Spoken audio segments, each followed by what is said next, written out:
What's going on, family? Welcome back to Israel's Movie Reviews. And today we're going to be discussing spoiler review, spoiler alert for all you out there for Scream. I already gave a Scream review just a few days ago. And this, we're going to get straight into spoiler territory. And we're going to get straight into it, man. This movie had me excited from the start. As soon as it was announced, I was so excited, especially with the return of Dewey, Gail Weathers, and Sidney Prescott, right? Neve, David, and Courtney, I believe, did a tremendous job in this, as they were the OG characters. And I loved the way they blended in with the new characters. So we're going to get straight into it. These are my likes about the movie. We're going to start off with, I feel like it was well-paced. As the movie jokes, there are horror movies that get elevated. This movie had a lot of artistic twists and outlooks that try to go surreal and advance the tale of the tale that usually tricks us, right? It's nice to have a little variety, but these films can sometimes be slow and tedious in their attempts to scare us. But this one, hands down, it definitely scared. Scream is all about getting into the thrills, right? So this had a number of them. And this will mean number 5. Get straight down to it. It doesn't hesitate. It dumps you right back into Ghostface's ritual, which is to torment and to kill and to have fun with its victims. Mainly, I get the buzz about the movie was basically how frightening was it going to be, and it was. Once the momentum starts, it never loses it, in my opinion. As they continue to find the identity of the latest generation of the serial killer, they get plagued, right, in their neighborhood. And the kills keep coming, the mystery, the antics stay alive, this entertains, and yet it still fleshes out the characters in a really unique way. And this, they pulled it off better than a lot of horror remakes that tried. And this pretty much is a retread. It's a requel. You know, I'm surprised they didn't name it Scream 5, because in reality, that's what it was. The opening scene, amazing. Jenna Ortega knocked it out the park. She had the most gruesome scenes in the movie. Like I said, this is a spoiler alert, so she does not get killed in the beginning, but she gets, man, severely beaten. Ended up breaking her ankle. She gets stabbed a whole bunch of times. I'm surprised she didn't die in the film. This is the first time in the franchise where the opening scene doesn't have a survivor. It actually does have, it doesn't have a survivor, right? Jenna Ortega survives. Now we're going to get into the acting. I think that horror movies aren't really known for their Oscar buzz performances that will blow your mind, and eventually later on, after a few years or rewatches, they resonate as the most outstanding or amazing performances. However, for this subgenre, I believe the cast accomplished a lot in regards to bringing the terror, which was amazing. The vulnerability, the anguish, the disgust, and the dedication of getting out, or trying to get out alive, right? Neve Campbell, when on screen, she returns with elegance, class, that badass final girl attitude, and compassion to her character has always been, she's always been known for that. But you can tell she's aged, but she's aged like fine wine, and she's very relevant. We go to Courtney Cox, which has the same attitude as her counterpart Gail, which she's always did. She's a badass in her own way, always thinking about herself. But in this movie, it kind of changes. But her vulnerabilities and core, take place in this movie, and you feel like she's also aged. And obviously, being in this franchise for over 25 years, you're going to have characters that are going to, age during the process. But the standout for me was David Arquette as Dewey. He's probably the best of the classic characters, and it holds up the same. You can tell in this movie he's a tortured Dewey. We know him to be, usually in the films, he's a lost soul. But after being divorced from her in this movie, being divorced from Gail, You can tell it's took a beating on him. But somehow, you could tell he's elevated this character. You know what I mean? He holds on to something. You can tell he was holding on to something for this role. And he ends up dying in this movie. You know, and it was a tragic ending to his character, because you can tell they gave him a lot of light. They gave him a lot of spotlight. He's, out of the OG characters, he's the one that shares the most screen time in this film. And I like the direction they took with him in this movie. And like I was saying, the classic actors reprise their roles well. The chemistry is fantastic, especially with the new class, which was surprising, who takes up the torch of this series. You never know. This might not be a standalone. It might be just the start of a sequel or a trilogy. And Melissa Barrera as the main character in this one, to me, was the right casting. She comes to join the group, and I like the direction she and the directors took with this character to add some spunk, some attitude, and complications to a normally plain role. Usually the main characters have this vanilla kind of role to them, but Barrera had a lot of screen time and chemistry with not only the new cast, but the old cast as well. I liked how natural it felt across the lanes. She had to be different with different characters, and it played well. There are more performances to acknowledge, but once you see the movie, you'll realize that she was basically one of the top standouts right next to Jenna Ortega. So I'm gonna go ahead and move on from that by saying that the roles did justice for these characters, all of them. And this horror series definitely demands a sequel. I'm just gonna leave it at that. Obviously, you already know this movie had a lot of comedic elements, but they're clever, they're very fitting. Scream, the franchise, has always known how to poke fun at the tropes and memes of the horror genre, and they do it with class, and they do it with a sense of balance. Surprisingly, this fifth movie was very, very funny. And the clever use of the timing, the insults, and yet, you know, you keep checking in with the variety and the magnitude of these insults amongst one another. And some of the jokes poke at how ridiculous certain concepts are of horror movies. This movie is very meta, and they take it far, but in a meaningful way. You know, primarily the fandom and how much of a war the entertainment business was and has become. They address both sides of the argument in a decent manner that doesn't get over-exaggerated. And sometimes the movie just pokes fun at the characters in general. It's well-timed, the comedy. The comedy. It's not like they try to throw in a lot of jokes. You know, one of the first jokes in the movie did come off a little, didn't hit. But you can tell that the rest of the jokes definitely hit afterwards, as they got warm. And yeah, the comedic aspects of this were definitely well-timed. They feel natural. They're part of the atmosphere in the movie.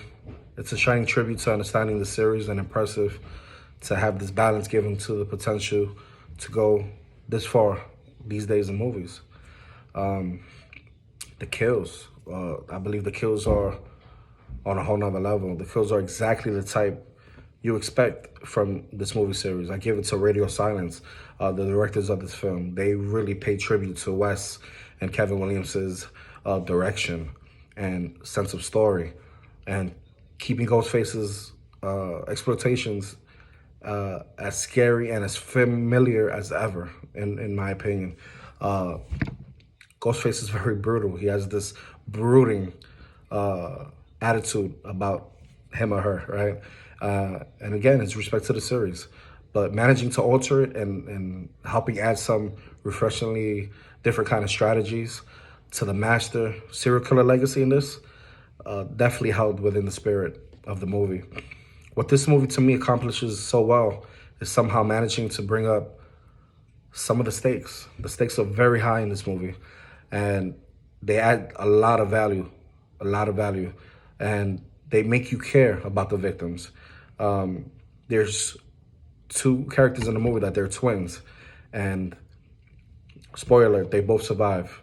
But you could tell while watching the trailer, right, if you haven't seen the movie yet, you know, one of them gets brutally stabbed and then eventually makes it out alive, which is shocking.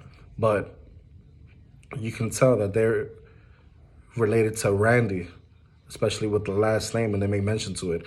And I thought that was a great callback in this movie because it took the emotional level to another level. Especially if you're familiar with Randy, he's basically the heart and soul of the franchise, even though he only showed up in 2 movies.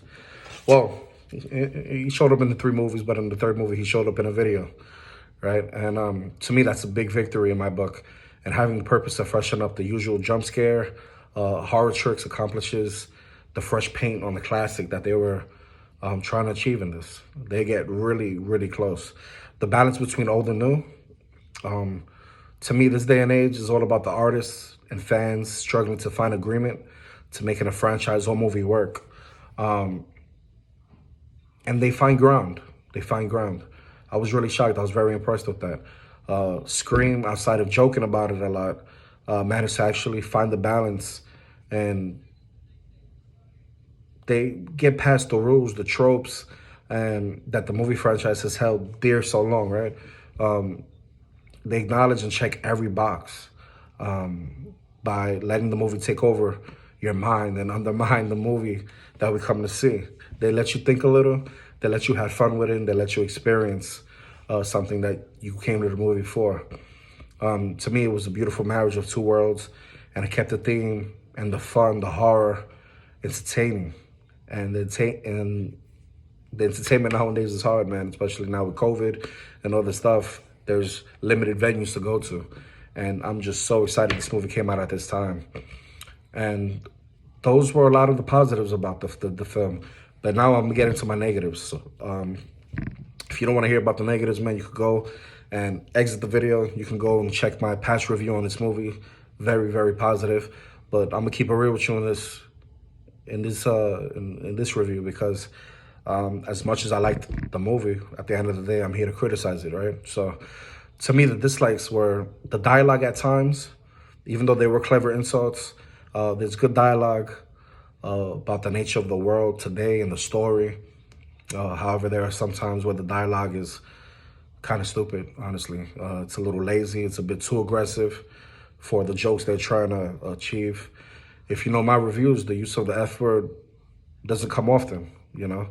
But being realistic, you hear this F-bomb throughout the movie, where to me it goes a little too far for my liking, where the spice it can bring a lot of unique aspects to the film, but it becomes kind of bland. It becomes kind of boring when throughout the movie all you're saying is fuck this, fuck that, fuck you, fuck me. You feel me? So another one was more time with the classic characters. It was a tough challenge to achieve it in the nature of the story. The story is more towards the new cast, which I didn't complain about, but Scream did not. They did not try to keep the old with the new together in the adequate time. You know, they kind of were separate. With Dewey, that balance is very well achieved because he was a standout. And they gave a lot of equity to that character, obviously being, you know, the last time we're going to see him in a film, a Scream film, at least. And I would have liked it more if there was more involvement in cracking this case. It's not that they didn't do anything. Obviously, they do. But I felt that there was more time in the trenches for them to spend as they cracked the case and why the killings were occurring, who you think were there.